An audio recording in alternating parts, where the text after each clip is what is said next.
Hello guys, this is the Pahuja law academy. My name is Gyanand Pandey.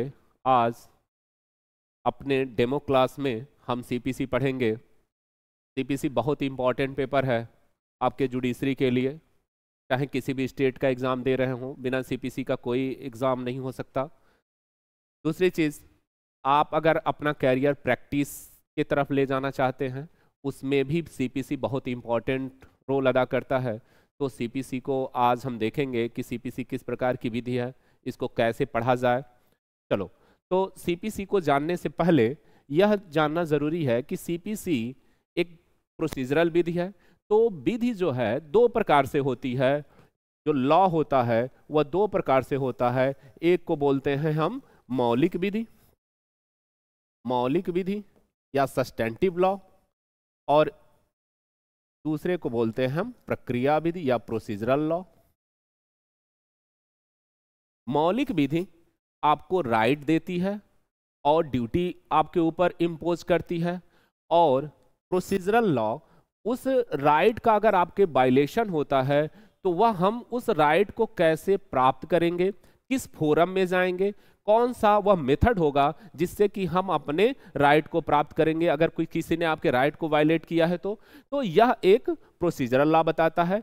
तो procedural law क्या है, आपसे अगर पूछा जाए प्रोसीजरल लॉ क्या है, तो कहोगे प्रोसीजरल लॉ वह साधन है जिससे हम अपने अधिकार को प्राप्त करते हैं। तो प्रोसीजरल लॉ साधन हुआ और मौलिक विधि साध्य हुआ उस अधिकार को पाने के लिए। अब प्रोसीजरल लॉ और मौलिक विधि, ये मौलिक विधि भी दो प्रकार से होगी। एक को कहेंगे हम सिविल लॉ, सिविल विधि, और एक को कहेंगे हम आपराधिक विधि।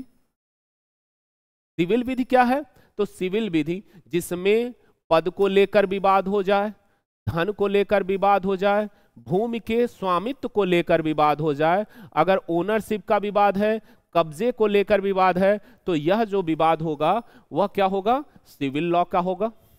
बात समझ में आ रही है। दूसरी चीज आपराधिक विधि, अगर आपके शरीर को लेकर विवाद हो जाए, संपत्ति को नुकसान पहुंचाई जाए, संपत्ति को क्षति पहुंचाई जाए, तो यह जो विवाद होगा वह आपराधिक विधि होगी। जैसे प्रॉपर्टी को रिस्ट्री कर दी जाए, उसके उपयोगिता को कम कर दी जाए, तो वह रिस्ट्री आईपीसी के थ्रू होगी। तो यह आपके अधिकार को बताता है। अगर आपकी संपत्ति चोरी हो जाती है तो आईपीसी बताएगी कि यह काम चोरी है कि लूट है कि डकैती है, और उसको हम कैसे प्राप्त करेंगे, उस प्रॉपर्टी को, उस चोर को कैसे हम दंड दिलवाएंगे, वो प्रोसीजरल लॉ बताता है। उसी प्रकार जो सिविल मैटर है, अगर कोई व्यक्ति आपके प्रॉपर्टी पर यह कहते हुए कि मैं इसका स्वामी हूं और कब्जा कर लेता है और आपको बेदखल कर देता है, तो फिर आप क्या करोगे, अपने ओनरशिप को साबित कैसे करोगे, तो उसकी प्रक्रिया यह प्रोसीजरल लॉ बताएगी। और यह प्रोसीजरल लॉ जो होगी, दो, इसको भी कई भागों में बांट सकते हैं। सामान्यतः जो होगी CPC, CrPC, evidence act, limitation, यहां एसआरए, यह सब क्या है, एक प्रोसीजरल लॉ है। इसके थ्रू आप अपने अधिकार को प्राप्त करेंगे। तो इन्हीं प्रोसीजरल लॉ में हम जो है सीपीसी पढ़ेंगे कि सीपीसी सिविल मामलों की प्रोसीजर बताएगी, सीआरपीसी आपराधिक मामलों की प्रोसीजर बताएगी, और एविडेंस दोनों पे लागू होता है, सिविल और क्रिमिनल दोनों पे लागू होता है, और लिमिटेशन जनरली सिविल मामलों पे लागू होता है। तो यह हो गया कि सीपीसी हमारी एक प्रोसीजरल लॉ है। अब आता है द सीपीसी को, the code of civil procedure 1908। अब यहां से सीपीसी हम पढ़ेंगे, क्योंकि हम कंपटीशन के लिए सीपीसी को देख रहे हैं, तो लॉ में कैसे क्वेश्चन सीपीसी के से पूछे जाते हैं इसको देखेंगे। तो पहली चीज कि आपसे पूछा जाएगा कि भारत में पहली बार सीपीसी कब लागू हुई थी, तो इसका आंसर 1908 नहीं होगा, बल्कि भारत में पहली बार सीपीसी 1859 को लागू हो गई थी, और यह जो है लॉर्ड कैनिंग के समय थी। फिर लेकिन यह सीपीसी सफल नहीं हो पाई, इसमें कुछ खामियां थी, जैसे यह सुप्रीम कोर्ट पे लागू नहीं थी, दूसरी चीज कि यह प्रेसिडेंशियल राज्यों पे लागू नहीं थी, इसलिए यह सीपीसी सफल नहीं हुई। फिर इसमें जो है इसको रिपील करके एक दूसरी सीपीसी आई 1877 में, फिर एक तीसरी सीपीसी आई 1882 में, और एक फाइनली तौर पे सीपीसी आई 1908 में। अब यह 1908 की जो सीपीसी है वह आपसे क्वेश्चन पूछा जाएगा कि कौन 1908 के सीपीसी को प्रारूप तैयार किया था। तो यह जो है अर्ल रिचर्ड्स ने सीपीसी को ड्राफ्ट किया था। जैसे आईपीसी को कौन ड्राफ्ट किया था, लॉर्ड मैकाले ने किया था, या अगर एविडेंस एक्ट को कौन ड्राफ्ट किया था तो आप बताते हैं सर स्टीफेंस ने ड्राफ्ट किया था। उसी तरह से आपसे क्वेश्चन पूछा जाएगा कि सीपीसी को कौन ड्राफ्ट किया था, तो आप बताओगे कि अर्ल रिचर्ड्स ने इसको ड्राफ्ट किया था। अब हमारी सीपीसी आ गई 1908 वाली, जिसको हमें आज पढ़ना है। यह सीपीसी 1908 को देखो पढ़ने के लिए। अब इसमें दो डेट आपसे पूछे जाएंगे कि आपके प्रारंभिक परीक्षा में, कि यह सीपीसी कब इनैक्ट हुई थी और कब इन्फोर्समेंट हुई थी इसका। तो इसका जो इनैक्टमेंट डेट है, इनैक्टमेंट डेट है 21 मार्च 1908 को, और इन्फोर्समेंट डेट है 1 जनवरी 1909 को। यह दोनों डेट आप याद रखना। और इसमें 11 चैप्टर है, 11 चैप्टर है। यह भी प्रारंभिक परीक्षा में आपसे पूछा जा सकता है। अब सीपीसी को जैसा कि हमने जान लिया कि सीपीसी 21 मार्च को इनैक्ट हुई थी और 1 जनवरी 1909 को लागू हुई थी। अब देखो बच्चों में कंफ्यूजन रहता है कि सर सीपीसी में सेक्शन ऑर्डर्स और रूल दिए गए हैं। अब यह section orders rule, section order और रूल्स, सेक्शन जो है 158 सेक्शन दिए गए हैं, ऑर्डर 51 है। तो कि सर सीपीसी में ये सेक्शन ऑर्डर रूल काम कैसे करते हैं, इनको हम पढ़ेंगे कैसे। इसको जानने से पहले एक चीज और जान लो कि सीपीसी में अगर ऑर्डर्स और रूल में या सेक्शन में अमेंड करना है तो इस अमेंड का पावर किसको है? क्या केवल संसद ही सीपीसी में संशोधन कर सकती है कि स्टेट लेजिस्लेशन भी संशोधन करता है? तो आप समझ लें कि हमारी जो सीपीसी है वह संविधान के 7वीं अनुसूची का विषय है, और 7वीं अनुसूची में समवर्ती सूची कॉन्करेंट लिस्ट का विषय है। और आप जानते हो कि कॉन्करेंट लिस्ट पे संसद और राज्य विधानमंडल दोनों कानून बनाते हैं। तो आप समवर्ती सूची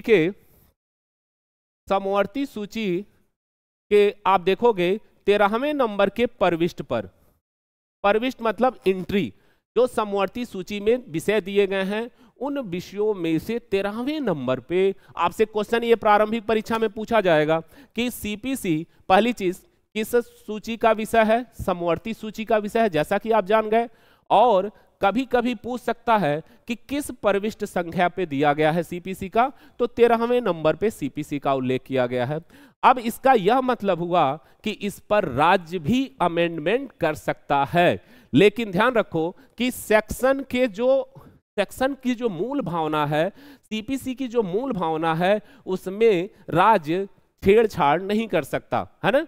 तो इसके थ्रू, इसी के अनुसरण में ऑर्डर्स और रूल में संशोधन स्टेट कर सकता है, क्योंकि समवर्ती सूची का विषय है।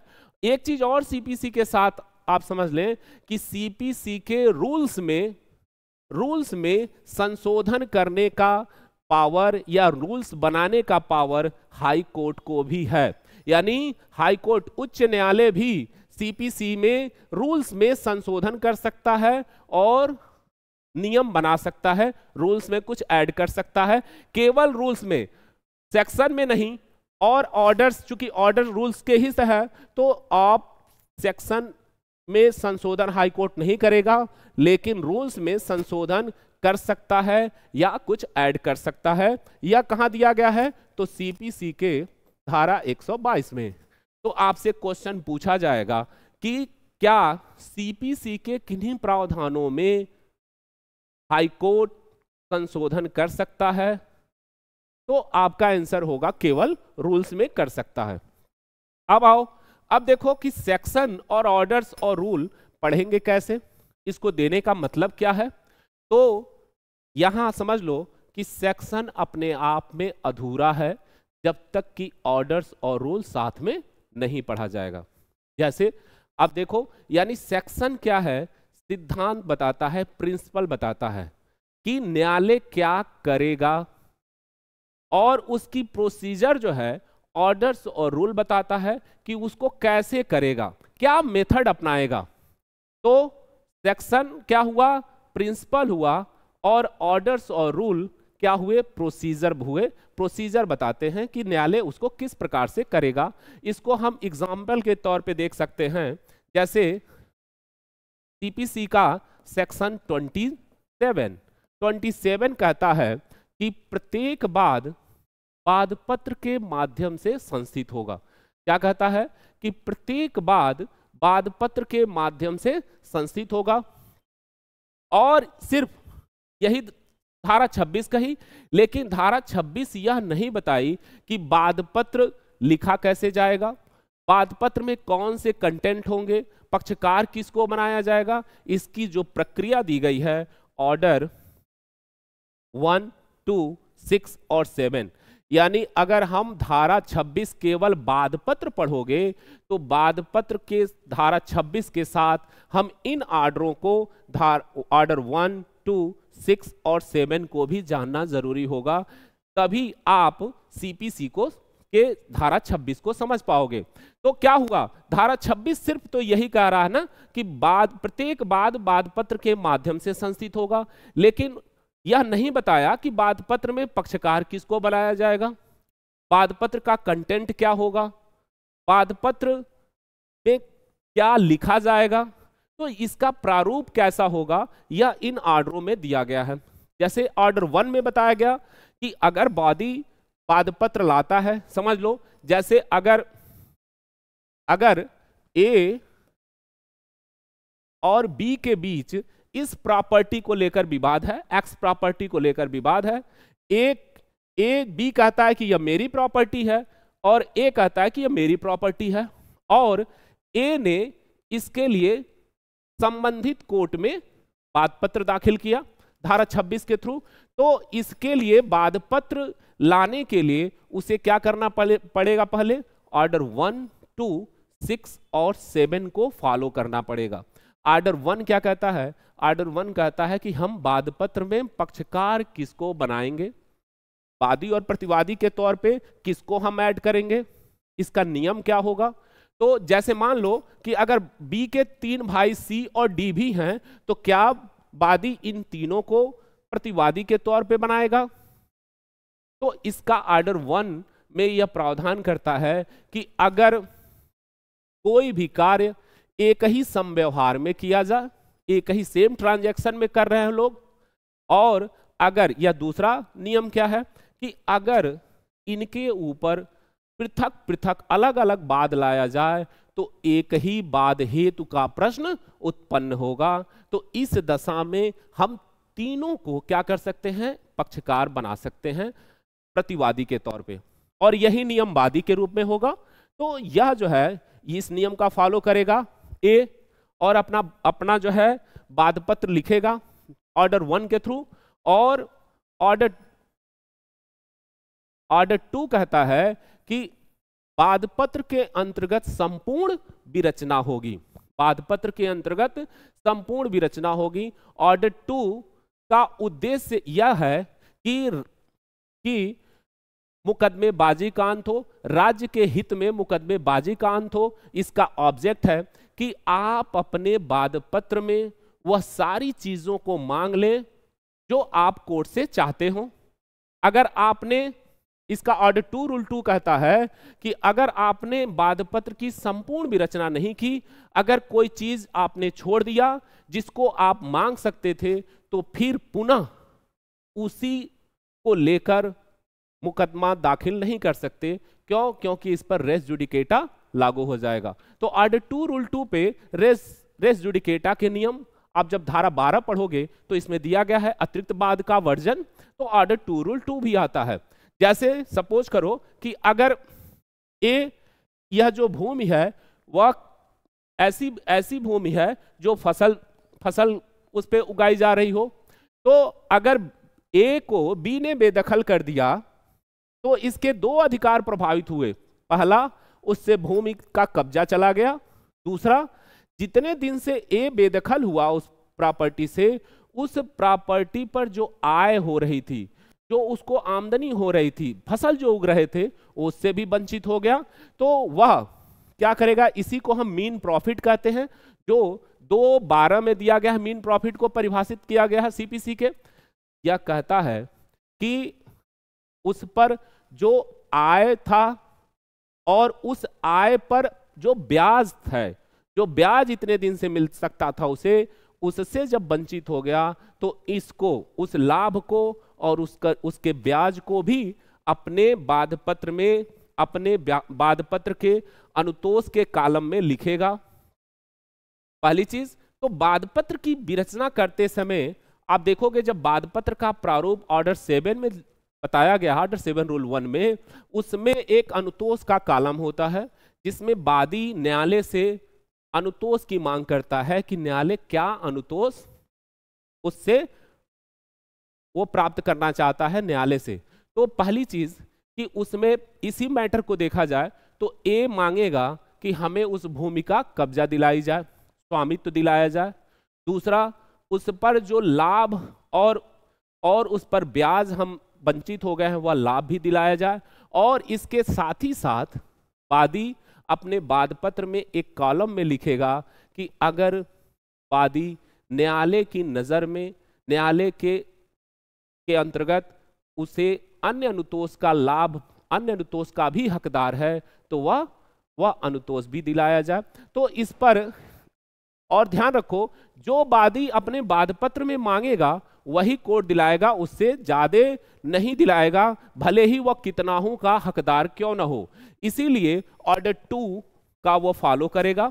और अगर मान लो कि केवल वादपत्र में उस भूमि का स्वामित्व मांगा, मीन प्रॉफिट की मांग नहीं की, तो पुनः डिक्री आने के बाद मीन प्रॉफिट के लिए कोर्ट में दूसरा मुकदमा दाखिल नहीं कर सकता। क्यों? क्योंकि इस पर रेस जुडिकेटा का नियम लागू हो जाएगा, प्राग्न्याय का नियम लागू हो जाएगा। बात समझ में आ रही है? दूसरी चीज कि ऑर्डर 6 क्या कहता है? ऑर्डर 6 कहता है कि वादपत्र की विरचना करने के लिए कुछ नियम बताए गए हैं, उस नियम का फॉलो करना पड़ेगा। तो कहा इसके 4 नियम है वादपत्र लिखने के। पहली चीज कि आप तथ्य का उल्लेख करोगे, विधि का उल्लेख नहीं करोगे अपने वादपत्र में। तथ्य का उल्लेख करोगे, साक्ष्य का उल्लेख नहीं करोगे।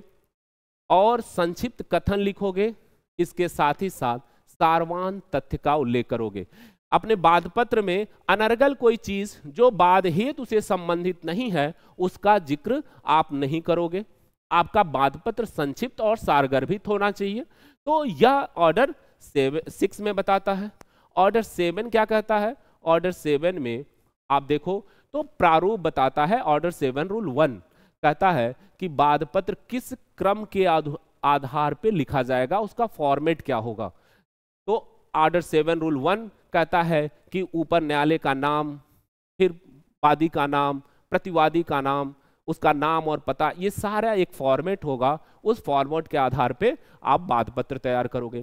तो अब धारा 26 सिर्फ इतना ही कही, एक प्रिंसिपल बताया, लेकिन धारा 26 अपने आप में इनकम्प्लीट है जब तक कि हम ऑर्डर 1, 2, 6 और 7 नहीं पढ़ेंगे।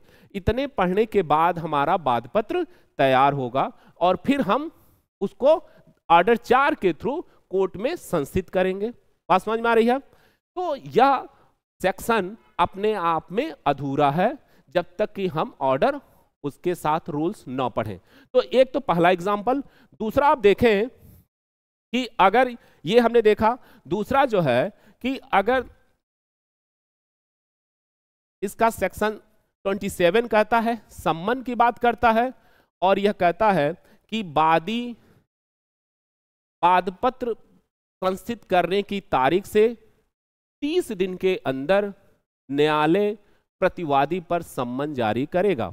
समझना, क्या कहा कि वादी के वादपत्र संस्थित करने के तारीख से, अगर ऑर्डर 4 में वादी ने वादपत्र दायर कर दिया तो उस तारीख से 30 दिन के अंदर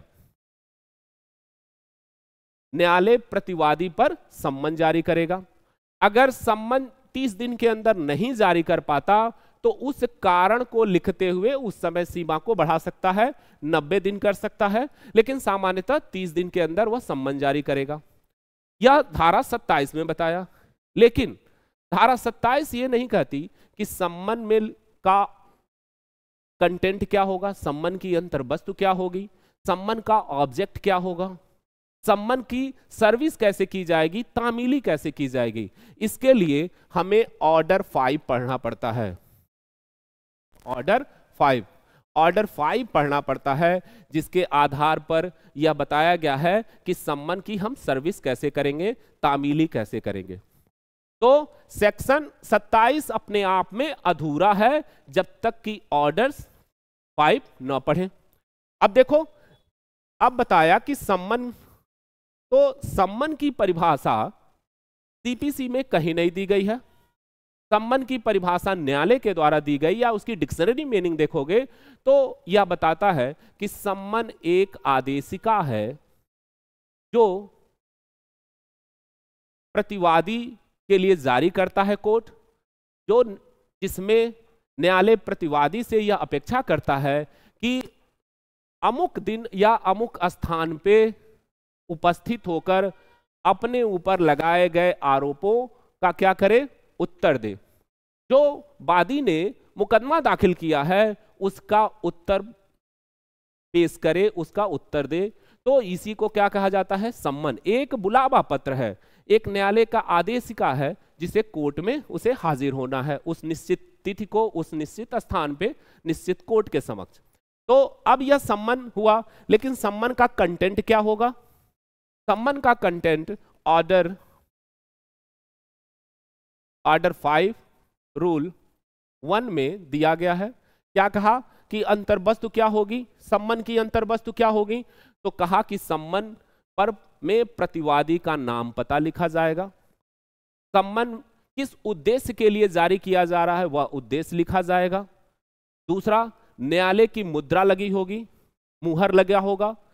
तीसरा, कहा कि न्यायालय का सिग्नेचर होगा और सम्मन 2 प्रति में होगी।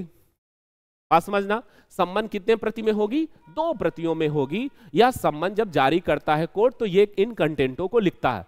इसमें एक आता है कि सम्मन का ऑब्जेक्ट क्या होगा, सम्मन किस उद्देश्य से जारी किया जा रहा है।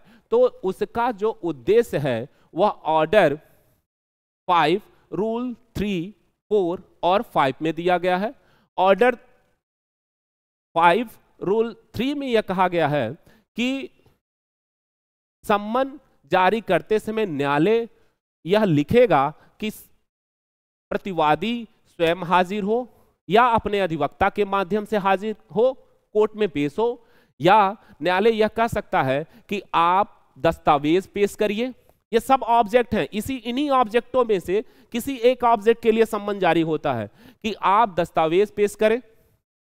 या इंपॉर्टेंट, अगर सम्मन में न्यायालय यह लिखता है कि आप वाद बिंदु के बनाने तक कोर्ट में उपस्थित होंगे या वाद के अंतिम निपटारे तक उपस्थित होंगे। ध्यान रखना, यह आपसे प्रारंभिक परीक्षा में भी पूछा जाता है। लेकिन अगर यही कोर्ट स्मॉल क्लॉजेस कोर्ट है, लघु वाद न्यायालय है, तो वह सम्मन का जो ऑब्जेक्ट है वह क्या है, वाद के अंतिम सुनवाई तक, वाद के अंतिम निर्णय तक आपको कोर्ट में उपस्थित होना है जब भी न्यायालय बुलाए आपको। और अगर लघु वाद न्यायालय के द्वारा सम्मन जारी नहीं किया गया है, अन्य न्यायालयों के द्वारा जारी किया गया है, तो उसमें दो ऑब्जेक्ट वो लिखेगा, या तो बाद बिंदु बनाने के समय, इशू फ्रेम करते समय तक आप कोर्ट में रहिएगा, या बाद के अंतिम निपटारे तक आप कोर्ट में रहिएगा। यह ऑब्जेक्ट है इन्हीं, और यह 2 प्रतियों में होगा। अब इन्हीं प्रतियों को क्या करना है, प्रतिवादी तक पहुंचाना है कि सम्मन पता चले। और ध्यान रखो, सम्मन का जो ऑब्जेक्ट होता है वह नेचुरल जस्टिस के, आप जानते हो नेचुरल जस्टिस का यह नियम है, यूडी अल्ट्रम पार्टम, दूसरे पक्ष को सुनो। तो अगर आप जब तक दूसरे पक्ष को नहीं सुनोगे तब तक क्या होगा, आपका कार्रवाई दूषित मान लिया जाएगा, नेचुरल जस्टिस का फॉलो आपने नहीं किया है। इस उद्देश्य से सम्मन तो जारी करना ही है। अब सम्मन जारी आप हो गया तो सम्मन की तामीली कैसे होगी, सम्मन की तामीली मतलब सर्विस कैसे होगी। अब यह कहा कि सम्मन की जो सर्विस है सीपीसी में वह 4 तरीके से बताई गई। सीपीसी में सर्विस का मतलब यह सम्मन जो 2 प्रतियों में जारी हो रही है यह कैसे प्रतिवादी तक पहुंचाया जाएगा। तो ध्यान रखो कि यह जो है 4 तरीके से मेथड बताया गया सीपीसी में। पहला व्यक्तिगत तामीली, व्यक्तिगत तामीली, दूसरा प्रतिस्थापित तामीली सब्स्टिट्यूट,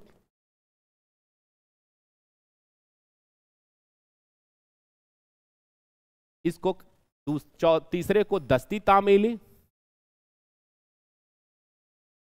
और एक अन्य प्रकार से तामीली।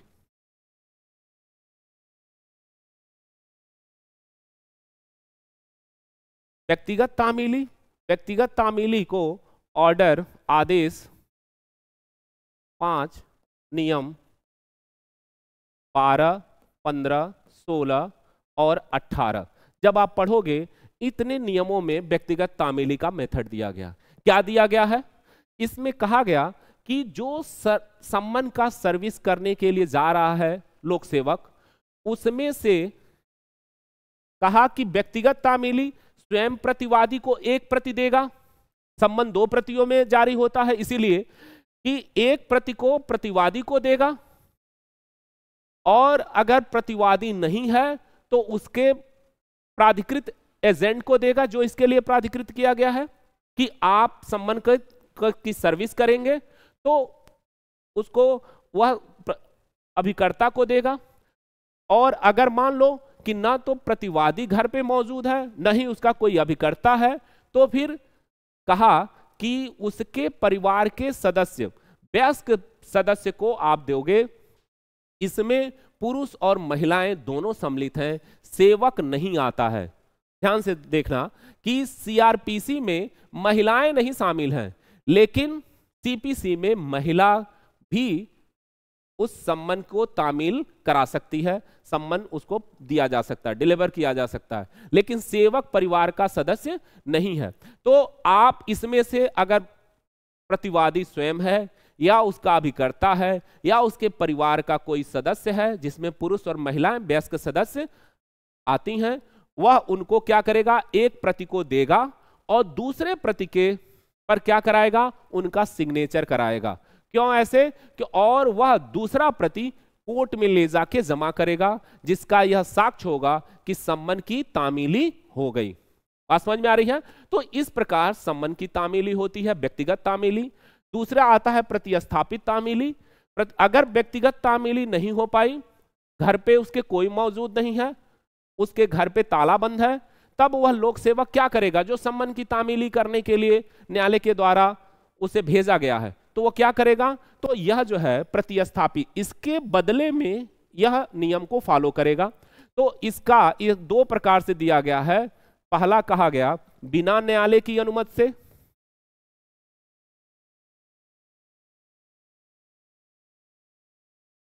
बिना न्यायालय की अनुमति से, और यहां न्यायालय की अनुमति से।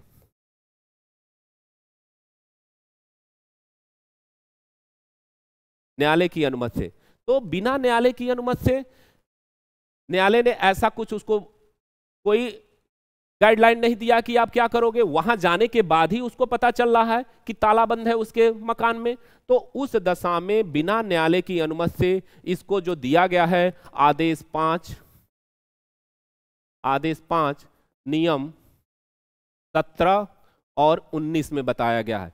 क्या कहा गया कि 17 और 19 में कि अगर वह अधिकारी सम्मन की तामीली करने के लिए जाता है तो अगर वहां इसमें से कोई नहीं मिलता तो फिर सम्मन की एक प्रति प्रतिवादी के निवास गृह के सदृश भाग पे क्या करेगा, चस्पा कर देगा, चिपका देगा, और दूसरी प्रति को उसके पड़ोसी जो गणमान्य व्यक्ति हैं उससे सिग्नेचर करा लेगा और उसके साथ एक एफिडेविट लिखेगा कि किस कारण से मैंने ऐसा किया है, और वह न्यायालय में ले जाके जमा करेगा और न्यायालय यह मानेगा कि सम्मन की तामीली हो गई।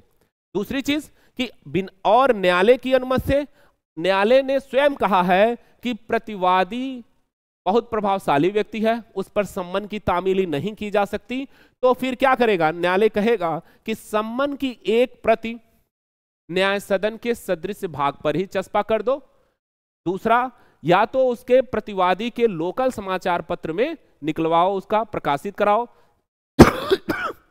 वह भी सम्मन की एक तामीली का मेथड है, सर्विस है। तो यह जो है यह कहां दिया गया, ऑर्डर 5 आदेश 5 नियम 20 में बताए गए हैं, 20 में बताए गए हैं कि आप इसको न्यायालय की अनुमति से सम्मन की तामीली कराइए।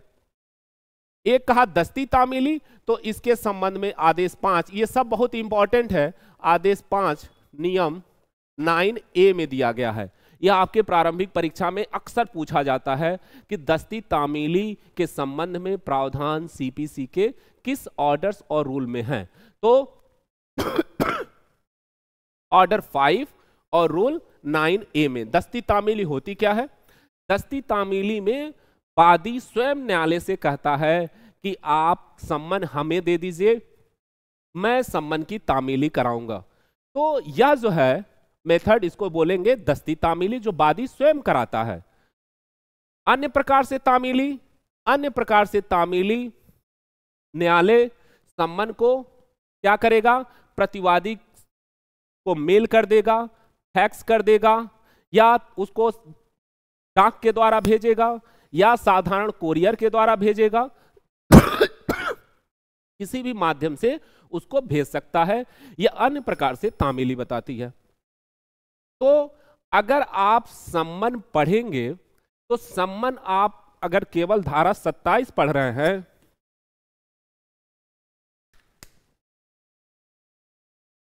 तो धारा 27 अपने आप में अधूरा है जब तक कि ऑर्डर्स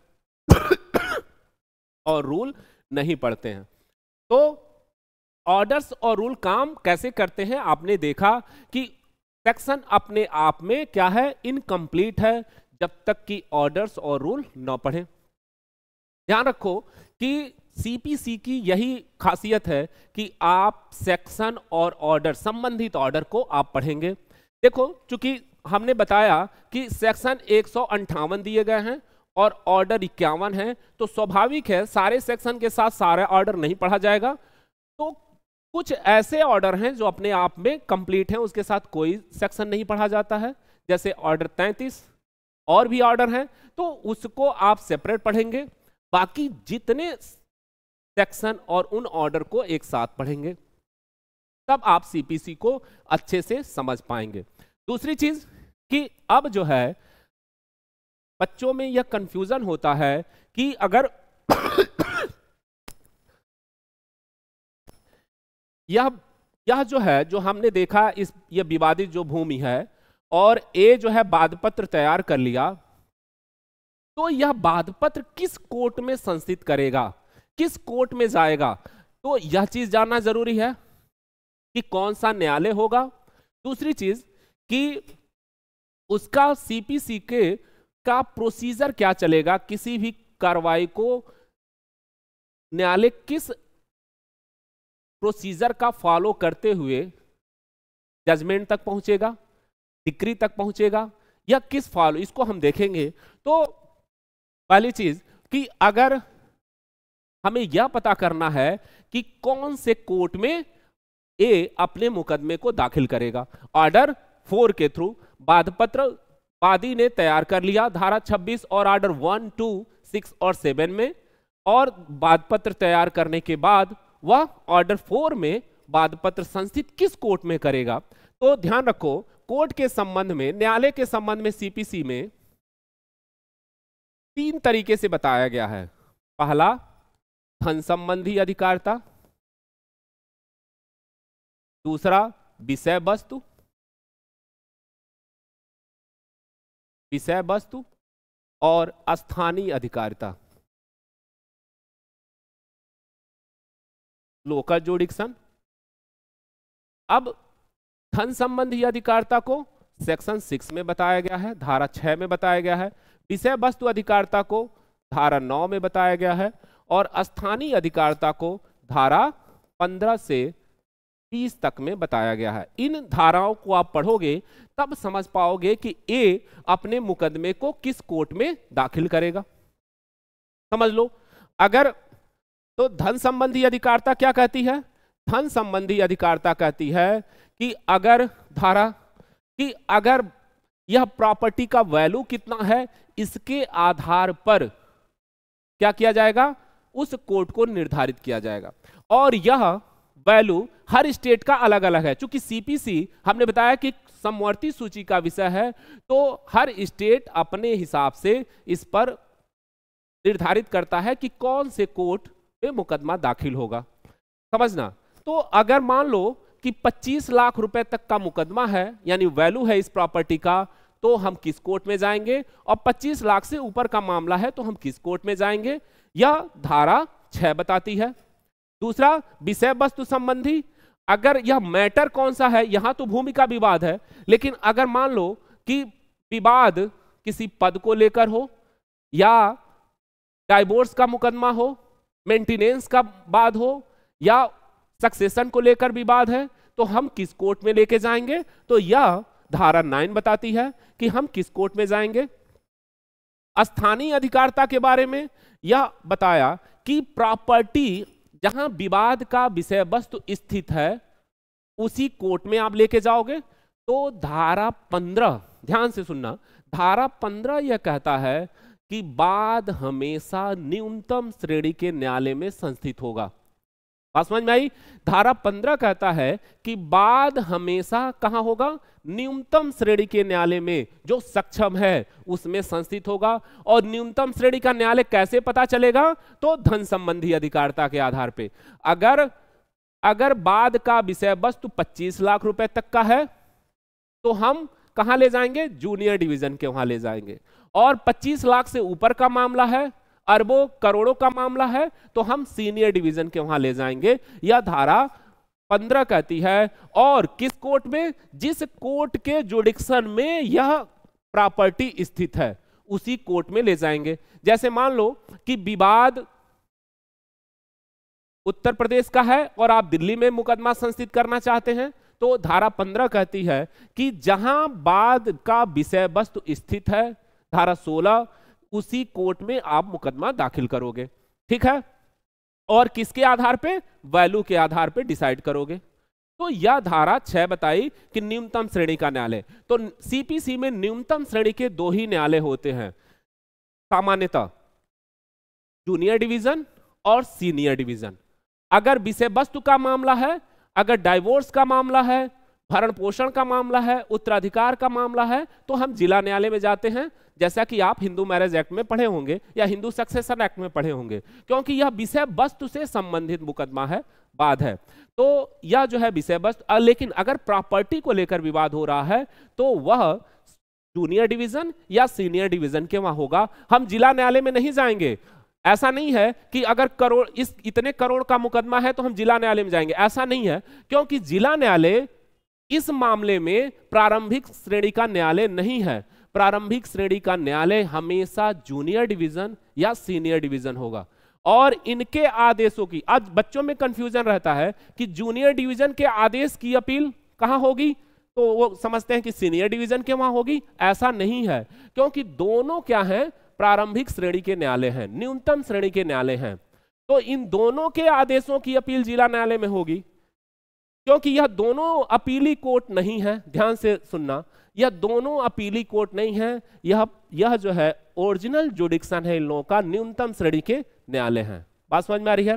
तो यह ए अपना मुकदमा कहां दाखिल करेगा, इसके आधार पे डिसाइड करेगा कि उसका वैल्यू कितना है प्रॉपर्टी का। तो या तो जूनियर डिवीजन के वहां या सीनियर डिवीजन के वहां दाखिल करेगा। अब ये इस आधार पे आपका वाद पत्र कोर्ट में संस्थित हो जाएगा। बात समझ में आ रही है? अब वाद पत्र जब कोर्ट में संस्थित हो गया, तब कौन सी प्रक्रिया का फॉलो किया जाता है? देखो, अगर सीपीसी को समझना है तो अगर इस प्रक्रिया को समझ गए तो सीपीसी बहुत आसान हो जाएगी आपको पढ़ने की, क्योंकि इसी प्रक्रिया के अनुसरण में आपको सेक्शन और ऑर्डर्स देखने हैं और उसके बाद आपका प्रोसीडिंग सीपीसी का कैसे चलता है यह जान जाएंगे। तो पहला अब हम देखें कि सीपीसी में प्रक्रिया कैसे चलती है, किसी भी मामले को प्रक्रिया कैसे फॉलो किया जाता है, कैसे चलाया जाता है। तो यह जो है कैसे होगा, तो पहला जो है बताया कि वादी क्या करेगा, वाद पत्र तैयार करेगा। जब मैटर उत्पन्न होगा, तो मैटर जब उत्पन्न हुआ, फैक्ट इन इशू जब उत्पन्न हुए, तो क्या होगा, वादी वाद पत्र तैयार करेगा। और वादी वाद पत्र जैसा कि बताया धारा 26 आदेश 1, 2, 6 और 7 का फॉलो करिया, तो वाद पत्र बना लिया। उसके बाद दूसरा क्या स्थिति होगा, फिर वाद पत्र न्यायालय का पता लगाएगा, न्यायालय का पता लगाएगा। बिल्कुल सिंपल भाषा में आप समझिए कि न्यायालय का पता लगाएगा। और पता कैसे लगाएगा, हमने आपको बताया कि धारा 6, 9 और 15 से लेकर 20 तक के नियमों का पालन करेगा। इससे न्यायालय उसको पता चल गया। जब न्यायालय पता चल गया, तब फिर वादी अपना वाद पत्र क्या करेगा, संस्थित करेगा। तो वादी कहां संस्थित करेगा, इसका प्रावधान आदेश 4 में दिया गया है। वादी वाद पत्र ले जाके संबंधित कोर्ट के अधिकारी के पास जहां वाद पत्र संस्थित होता है वहां संस्थित कर दिया, और उस रजिस्टर में उसका क्या हो गया, दर्ज हो गया या उसका वाद पत्र। अब जब वाद पत्र संस्थित हो जाएगा, तो फिर अगला चरण चलेगा। फिर यहां न्यायालय प्रतिवादी पर सम्मन जारी करेगा, सम्मन जारी करेगा। सम्मन के संबंध में आप देखोगे धारा 27 to 32 और आदेश, अभी हमने पढ़ा कि सम्मन कैसे तामील होती है, आदेश 5 में दिया गया है। तो प्रतिवादी पर सम्मन जारी हो गया। अब जब सम्मन तामील हो गया प्रतिवादी पर, तो फिर क्या होगा, फिर प्रतिवादी कोर्ट में उपस्थित होगा, संबंधित डेट और स्थान पे उस कोर्ट में उपस्थित होगा। और जब उपस्थित होगा, तब प्रतिवादी क्या करेगा, यहां लिखित कथन दाखिल करेगा, लिखित कथन दाखिल करेगा, रिटन स्टेटमेंट दायर करेगा। तो इसके संबंध में आदेश पढ़ोगे, आदेश 6 और 8, इसमें नियम बताया गया है कि लिखित कथन जैसे वाद पत्र के लिए नियम बताए गए हैं, ये उसी तरह से लिखित कथन रिटन स्टेटमेंट के लिए नियम बताए गए हैं। ऑर्डर 6 और ऑर्डर 8 में बताए गए हैं लिखित कथन में। तो लिखित कथन हो गया। अब जब लिखित कथन पेश कर दिया, तो फिर क्या होगा, फिर न्यायालय वादी और प्रतिवादी को क्या करेगा, कोर्ट में उपस्थित होने के लिए, किसी निश्चित तारीख को उपस्थित होने के लिए आदेश देगा। तब यहां दोनों पक्षकार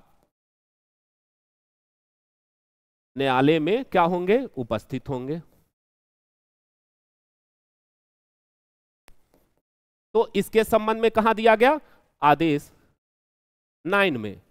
आदेश 9 में दोनों पक्षकार उपस्थित हो गए। अब देखो, अगर संबंधित डेट को वादी उपस्थित होता है, प्रतिवादी उपस्थित नहीं होगा, तो बताया कि आपका मुकदमा खारिज हो जाएगा, है ना। और अगर वादी उपस्थित हुआ, प्रतिवादी उपस्थित नहीं हुआ, तब फिर क्या होगा, न्यायालय देखेगा कि अगर सम्मन की सम्यक तामीली हो गई किसमें, ऑर्डर 5 में, तो फिर यह न्यायालय विचार करेगा कि इसको एक पक्षीय कार्रवाई की जाए। ऑर्डर 9 रूल 6 में एक पक्षी कार्रवाई करेगा, और अगर वादी एक पक्षी कार्रवाई के दौरान अपने मैटर को साबित कर देता है तो न्यायालय एक्स पार्टी ऑर्डर करेगा। ऑर्डर 9 रूल 6 में एक्स पार्टी ऑर्डर करेगा। और अब अगर मान लो कि प्रतिवादी को पता चला कि उसके खिलाफ एक्स पार्टी ऑर्डर हो गई, तो ऑर्डर 9 रूल 13 कहता है कि प्रतिवादी न्यायालय में आवेदन करेगा कि एक्स पार्टी ऑर्डर को क्या किया जाए, अपास्त कर दिया जाए। किस कारण से, वह बताएगा कि सम्मन की तामीली सम्यक रूप से नहीं हुई, या हमारे वहां कोई बीमार पड़ गया था, रीजनेबल कारण देगा। और अगर रीजनेबल कारण से न्यायालय संतुष्ट हो जाता है तो एक्स पार्टी ऑर्डर को क्या होगा, अपास्त कर देगा। ठीक, एक ग्राउंड यह है। या प्रतिवादी एक्स पार्टी ऑर्डर की अपील करेगा धारा 96 में, अगर अपास्त नहीं करता है तो क्या करेगा, उसकी अपील करेगा। धारा 96 का सब क्लास 2 कहता है कि उस पर क्या होगी, अपील होगी, है ना। तो यहां इस आधार पे प्रोसीडिंग चलेगी। अब मान लो कि दोनों पक्षकार उपस्थित हो गए ऑर्डर 9 में, तब फिर न्यायालय क्या करेगा, तब न्यायालय दोनों पक्षकारों की परीक्षा करता है। न्यायालय क्या करेगा, पक्षकारों की परीक्षा करेगा। परीक्षा किसमें करेगा, आदेश 10 और 10A और 10B में इसकी क्या करेगा, परीक्षा करेगा। फिर अगला क्या स्टेप लेगा न्यायालय, फिर न्यायालय क्या करेगा कि तथ्यों का प्रगटीकरण करेगा। तथ्यों का प्रगटीकरण या दस्तावेज पेश करने के लिए कहेगा। तो इसके संबंध में आदेश 11 और 13 में दिया गया है कि आप दस्तावेज पेश करिए। तो इस तरह से ऑर्डर हुआ। अब कोर्ट में दस्तावेज पेश हो गए, तथ्यों को सुन लिया। अब न्यायालय यहां अगले चरण में होगा विवाद, यानी विवादक तथ्य फ्रेम करेगा, विवादक तथ्य बनाएगा। यानी इशू फ्रेम करेगा। इनको परीक्षा होने के बाद, दस्तावेजों को देखने के बाद, तथ्य जो प्रकट हुए हैं, तब न्यायालय को लगेगा कि हां मैटर है जो पर कार्रवाई की जा सकती है, सुनवाई होगी। तो यहां जो है फैक्ट इन इशू बनाएगा। और फैक्ट इन इशू किस में बनाता है, आदेश 14 में यह बताया गया है कि फैक्ट इन इशू कब बनेगा, कैसे बनेगा। दूसरा, अब फैक्ट इन इशू बन गया, तब फिर न्यायालय क्या करेगा, फैक्ट इन इशू बनने के बाद न्यायालय साक्षियों की परीक्षा करेगा।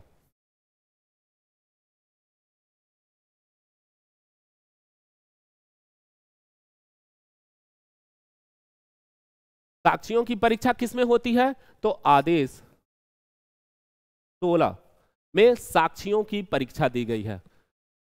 तो यह साक्षियों की परीक्षा आदेश 16 में, और पक्षकारों की परीक्षा आदेश 10 में। इसको ध्यान रखना कि साक्षियों की जो परीक्षा होगी, अगर इस मैटर में जो हमारा ए और बी वाला मैटर था, उसमें अगर ए अपने तरफ से साक्षी को पेश करता है या बी साक्षियों की सूची देता है, तो न्यायालय उन साक्षियों की जो सूची दी गई है उसमें से बुलाएगा और उनकी परीक्षा होगी। और परीक्षा का मेथड साक्ष्य अधिनियम में जो दिया गया है, धारा 137 और 138 के नियमों का फॉलो किया जाएगा। साक्ष्य अधिनियम दोनों पे लागू होता है, सीपीसी और सीआरपीसी, यानी क्रिमिनल और सिविल दोनों मामलों पे लागू होता है। तो इस तरह से उनकी परीक्षा होगी। और परीक्षा होने के बाद न्यायालय क्या करेगा, निर्णय सुनाएगा।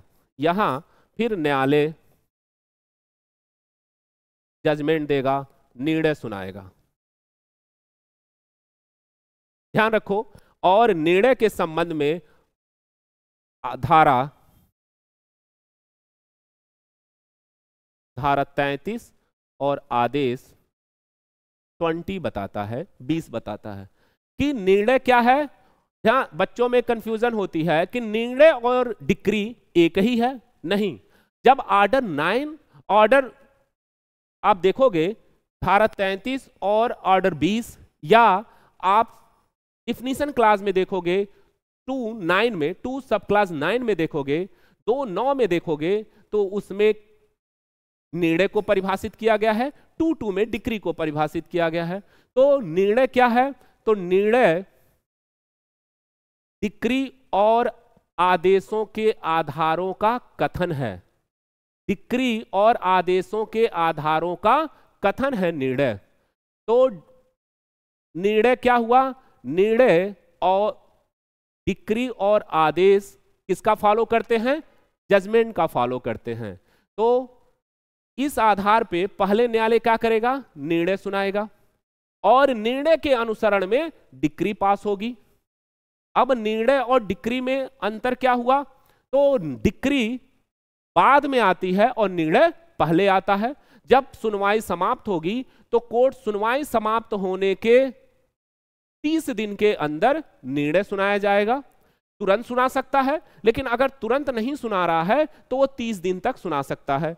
अगर मान लो कि कोई ऐसा मैटर है जो 30 दिन में भी नहीं सुनाया जा रहा है, तो न्यायालय कारण लिखते हुए उस समय को क्या कर सकता है? एक्सटेंड कर सकता है, जो 60 दिन से अधिक नहीं होगा। ये सारी चीजें जो मैं डेट बता रहा हूं आपके प्रारंभिक परीक्षा में पूछे जाते हैं। यही सब पूछे जाएंगे कि कितने दिन के अंदर निर्णय सुनाया जाएगा, निर्णय मैक्सिमम कितने दिन का एक्सटेंड किया जा सकता है। तो कारण लिखते हुए, रीजन लिखते हुए कोर्ट उसको 60 दिन तक कर सकता है।